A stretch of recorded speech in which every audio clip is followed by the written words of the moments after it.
Brighter day in the neighborhood, and I'm your host, Angela Jones. We have with us today Keith Robinson. He is the publisher of Briargate and Pine Creek and Briargate West Friends and Neighbors magazines. That I think a lot of us have gotten these magazines or similar ones delivered to our homes. Thank you very much for joining us today, Keith. You're very welcome, and thank you. It's nice to have the opportunity to meet other people. Well, and Keith and I were chatting before we went on the air today, and I always take some time to lay out the Brighter Day Way in the Neighborhood philosophy, which is, to give folks an opportunity to get to know people who are here in the community, serving the community. And I think in many ways, we can understand how these types of publications would serve us because it connects us with businesses. But I think what you brought up initially, and you brought me a stack of the publications, was how important it was for you to really share the stories that are in the magazines. And how did you get into that sort of story brokering? It's kind of part of what my company does, and it's, I was part of a B&I business networking group, doing some news writing stories for kind of super specialist doctors and surgeons, and I moved here from Houston. I'd been here a year or two. I wasn't finding much business here. I still had a few clients from Houston. But a friend of mine who was a publisher in the B&I meeting, we were having lunch one day. He said, you're promoting these doctors and they're doing miraculous work. That's a good thing. However, have you thought about narrowing that down to something kind of hyper-local? And it's like, okay, well, let's talk about that. And, he basically invited me to become a publisher, so I eventually did. And the publication, it's been in print. They've been in print since 2007. We have about 1,000 of them. We're one of the fastest growing privately held media companies in North America, throughout the U.S. and Canada. And it's quite interesting because in spite of the fact there's almost 1,000 publications, everyone has the same basic ingredients, yet each one is extremely unique, exclusively to the area and the neighborhoods that it goes to. So it's relevant to them personally. But we have these feature families, so we're every month in every publication we're sharing a feature story. We're introducing this family to the community and the community to them. And then we have other pages, kids page and pets page, community page, charity spotlight, things like that. Right. So, when I published Briargate West, stop me if I'm talking No, too much. you're absolutely fine. When I first published Briargate West, a year ago, March, I got a call on a Sunday evening from a lady 3 days after it went out. She said, "Hi, is this Keith Robinson?" I said, "Yes, ma'am. How can I help you?" She said, "Well, I'm just surprised you answered the phone. I was prepared to leave a message. You didn't have to throw people off." And she was telling me, she said, "I just got your magazine. I really like it. It's really just a nice layout and format and everything about it. It's great. But the real reason I'm calling you is because I've always been extremely involved in dog rescue. And you published on your community page the article about the dog rescue, found out who the director was, contacted her. She lives in my neighborhood. And right now I'm holding a German Shepherd puppy in my arms that I'm fostering until they find a permanent home. And it's all your fault." It's like, oh yes, that feels good. That feels very good. Right, so, right. That's what motivates me, is that response. I got a call today, a response from my company, because sometimes people will contact the company directly. And this is a local organization that is promoting children's, they're kind of like kids advocates. I spoke with a lady yesterday who's the president of a local Southern Colorado Multiple Sclerosis Society. And we can help get the word out. If we can kind of work together with the community, the residents, the business owners, Right. and educate people to what's there and how we can connect them to each other to help each other, we're going to improve our environment dramatically, in my Right. opinion, Right. in a good way. Yeah. You know, there's enough absolutely. bad stuff out there. We don't need to be part of that. Especially in the publishing industry, it seems Well, like. there certainly can be. Mhm. There can be. And these, you know, we have a content approval and quality approval. Mhm. And everything in our publication has to be extremely upbeat, kind of inspirational and positive. Mhm. We don't go into the weeds on anything, you know, critically controversial or problematic. We don't Right. want to promote that. So we keep it positive, yet it's still very real. Right, absolutely. So I heard you say, at least initially, that you were writing when you came to Colorado Springs from Houston.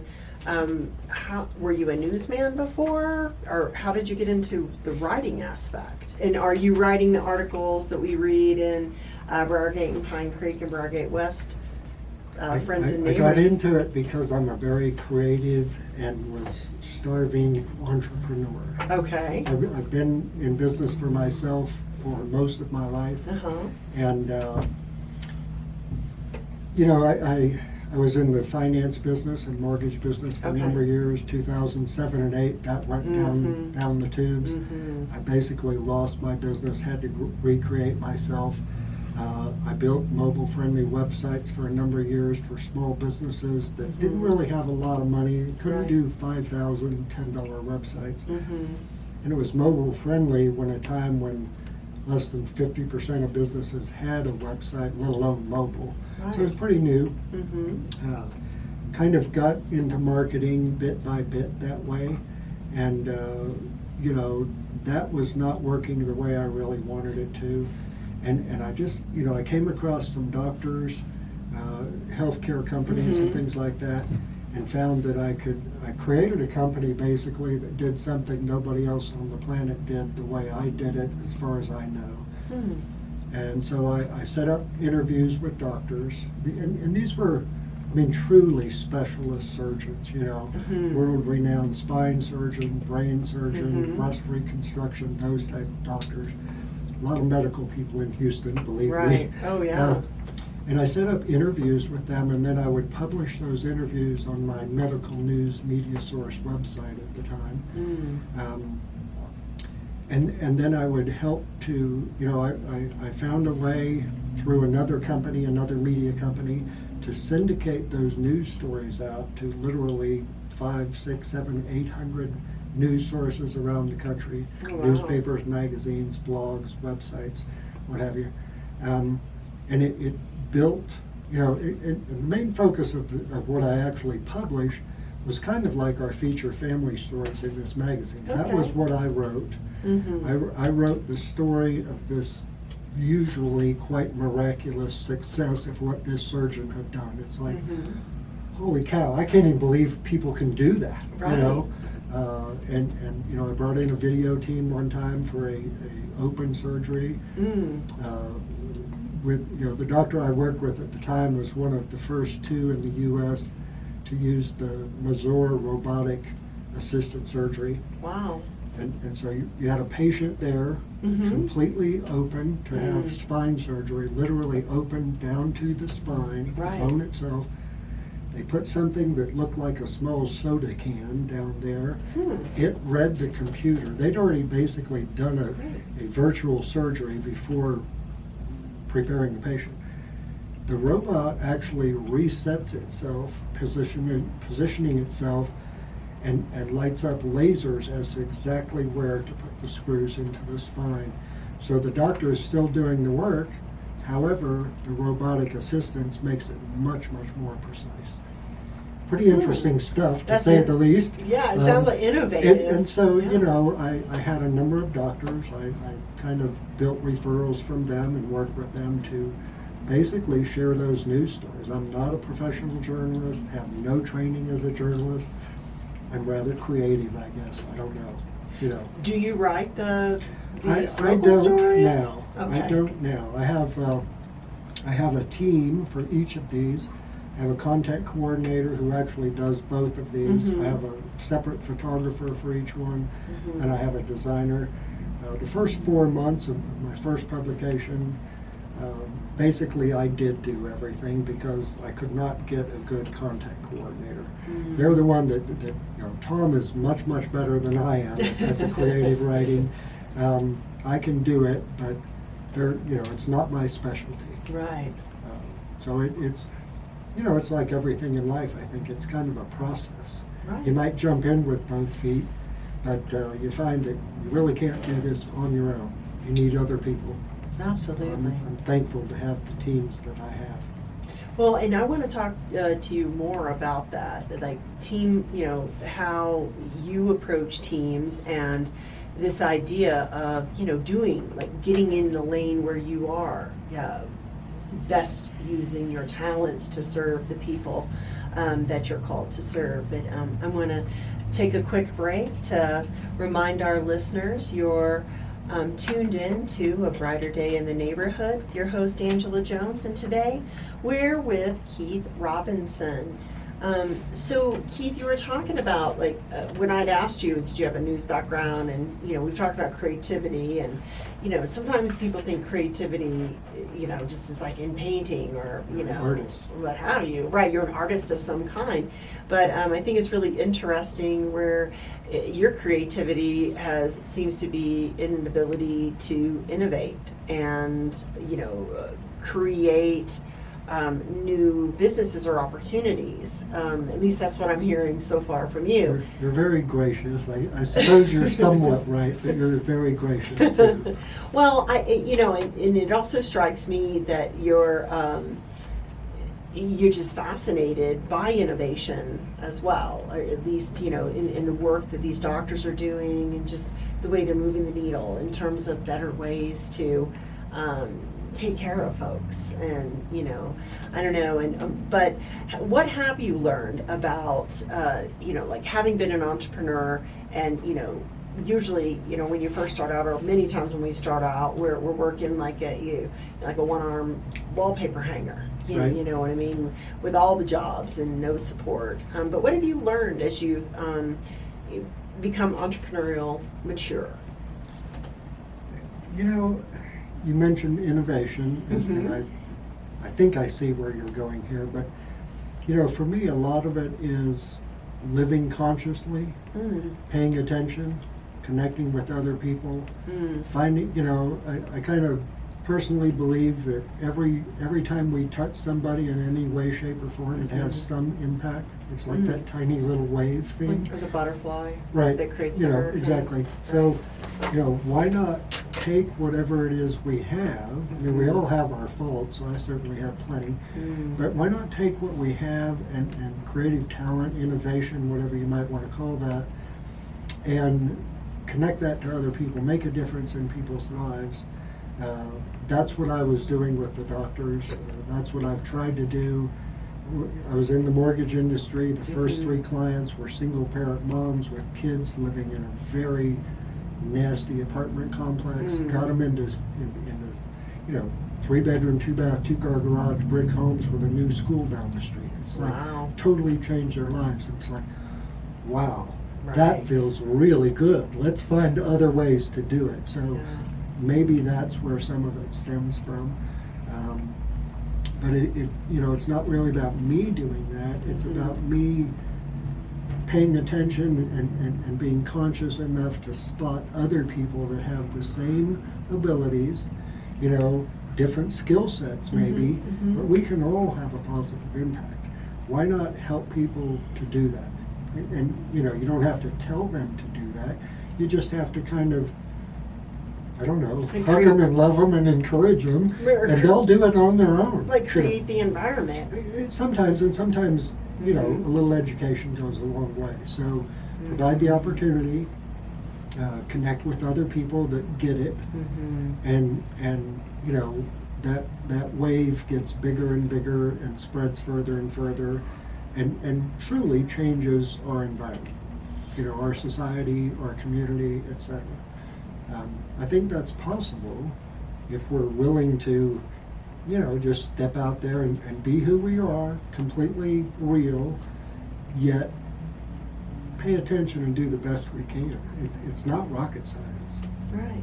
Well, and I think, I was talking with someone earlier today about, sometimes when you feel like there's not a lot that your little bit of action, and it was sort of talking about politics and how some people aren't engaged. Me in particular, I don't get real engaged on politics, but it's part of the reason, especially on the national level. It's for lots of reasons, but one is that the impact. Am I going to really have the impact? And I was thinking about that as you were talking about that ripple effect, that maybe I need to address my own thinking about that and my own approach about that, because if I insist that I have to see the big wave, then I never start the little ripple. And so the wave can't ever exist, whatever wave that might be. And so it brings me to this, thought or idea, almost like I'm picturing like what you're talking about is like, you go to fertile soil, but sometimes you have to, till the soil, like you get your little rake and get the rocks out and pull the weeds out and get that, to where it's, I think the word is fallow, maybe, where it's, kind of opened up so that when when seeds are planted, that they can thrive and not be choked out or choked back, by the weeds. And you have to have someone willing to sort of take that initial step. And maybe the suggestion is, like what you're talking about is, hey, I see you're this kind of seed. And here's some ground. Here's some great ground you could grow in. Sure. It's a good analogy. Yeah, if you chose to, and if this is the where you could bloom here if you were planted, for lack of a better word. So, anyway, that's really fascinating. So you said you came here from Houston. Are you a Texan originally? Actually, no. Okay. I was born in Aurora. Oh, really? You're Colorado? Yeah. Okay. Believe it or not, my right. my family moved to South Florida when I was about 4. What part? West Palm Beach. Okay, so I'm originally a Floridian. So From yeah, where? but northeast Florida, Jacksonville area, Okay, which is sure. essentially South Georgia. Well, sometimes. I mean, in Florida, it's like two different worlds I'm between. familiar with it. Yep, Exactly. yep. So I grew up mostly in South Florida through school age. Mm-hmm. Went to live with my dad at 14 or 15 in New Orleans of all Oh places, wow, love New Orleans. which is a very interesting community to say the It's least. its own enclave. Oh yes, it is. We're It's talking about its own creative. planet. It Believe me. is. Its own world. But my dad, stepmother, and one brother, 3. I have 3 older than me. We moved to Houston in 1970 originally. So I finished high school there, and then, lived there off and on. Went back to Florida a couple times and lived there. And then, several years ago, I took care of my mom for about 8 years before she died. She died in September. Her 2 cats died in November. Oh my goodness. My dog died in March. Wow. And I'm sitting in Houston. I get up early to have my coffee outside. 6 o'clock in the morning. It's 85 degrees. Humidity is 96%. I've got an oscillating fan blowing to keep the mosquitoes off. And I'm thinking, what in the world am I doing here? I have a daughter, son-in-law, and 2 beautiful grandkids I don't see much anymore in Colorado Springs. I'm packing up and moving out. And that was, I could. I mean, I built the business the way I did specifically so that I could be anywhere as long as I have that internet connection and a phone. So I moved here.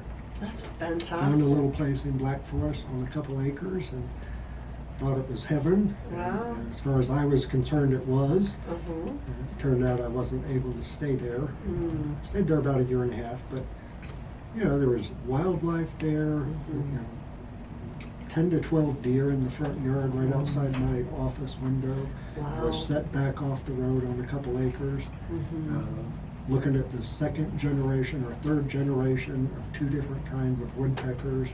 We had the black tufted ear squirrels. Oh, You know, it's wow. just like, oh yes, this is a nice place to be.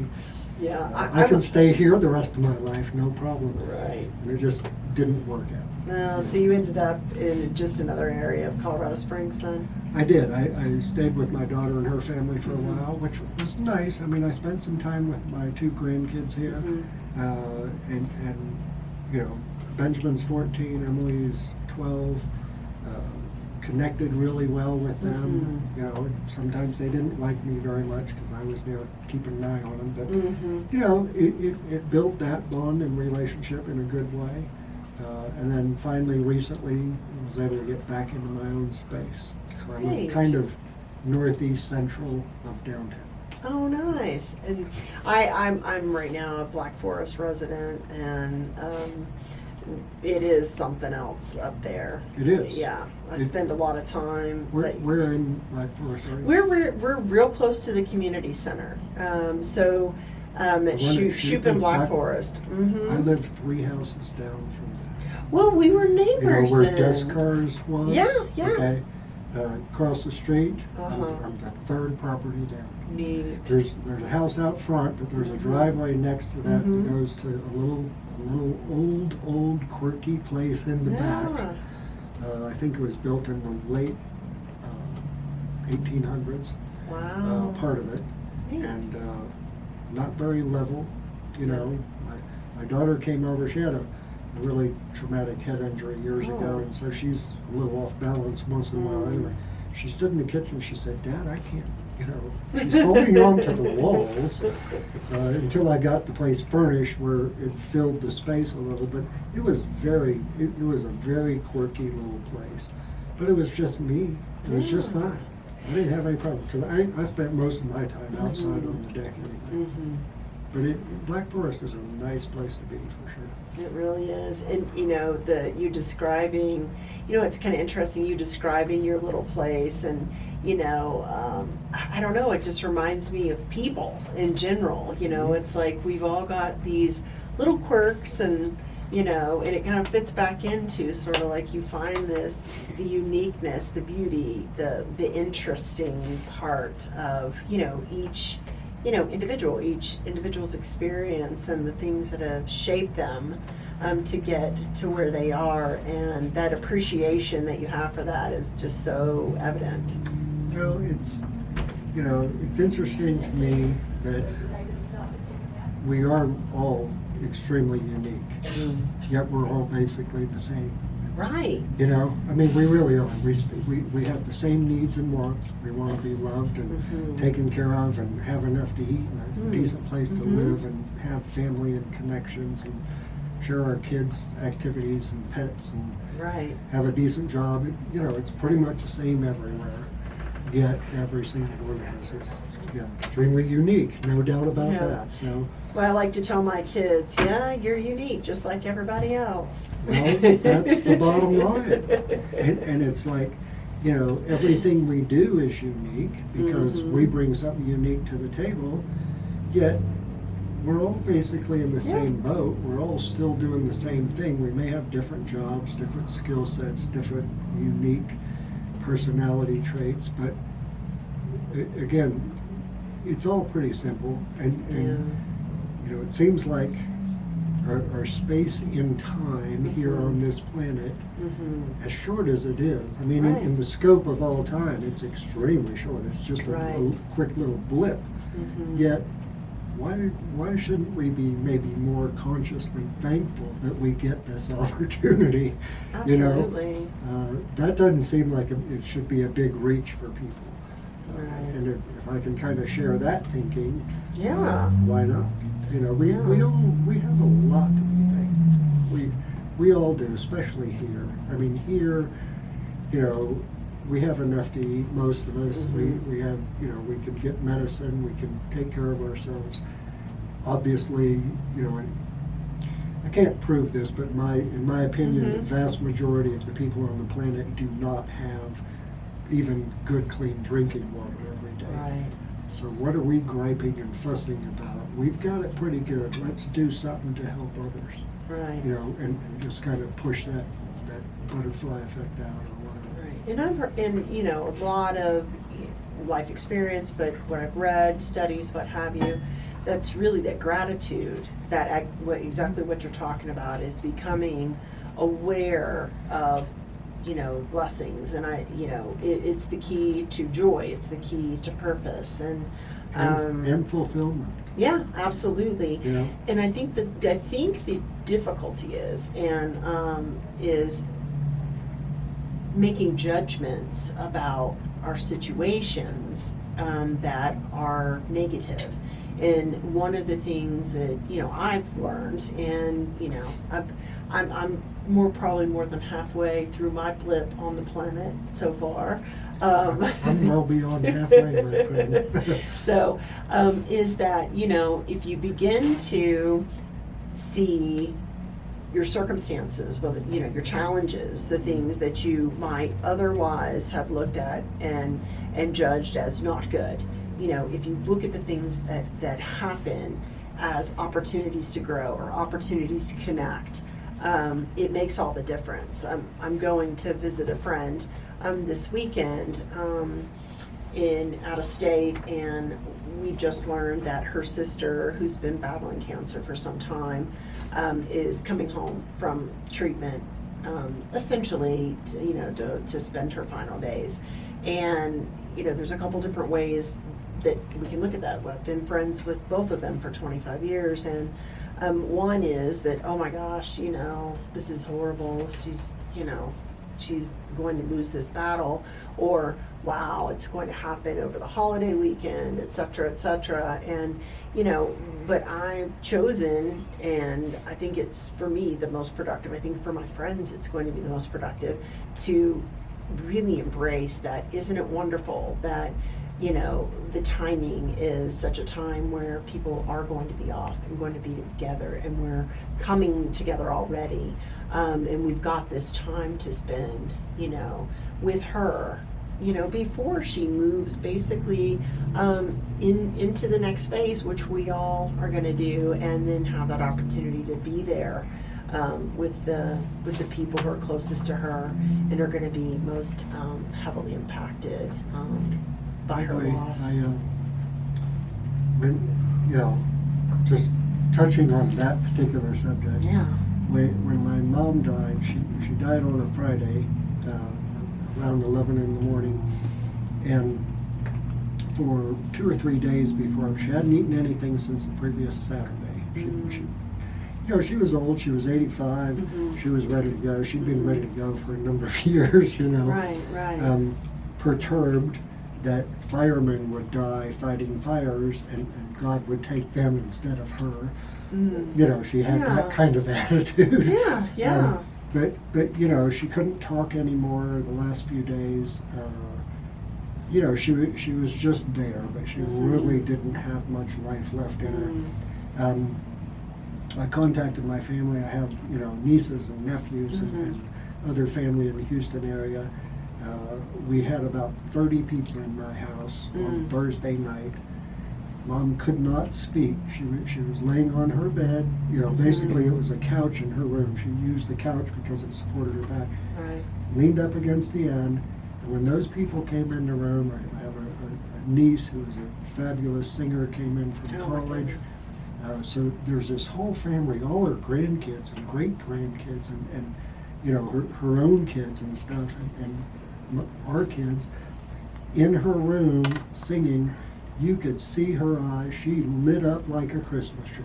She couldn't tell us that, but it was very obvious. Right. She was thankful that we were there to celebrate her before she was gone. Right. So, bottom line, I think you're right. We make choices all the time, and we can choose to do things.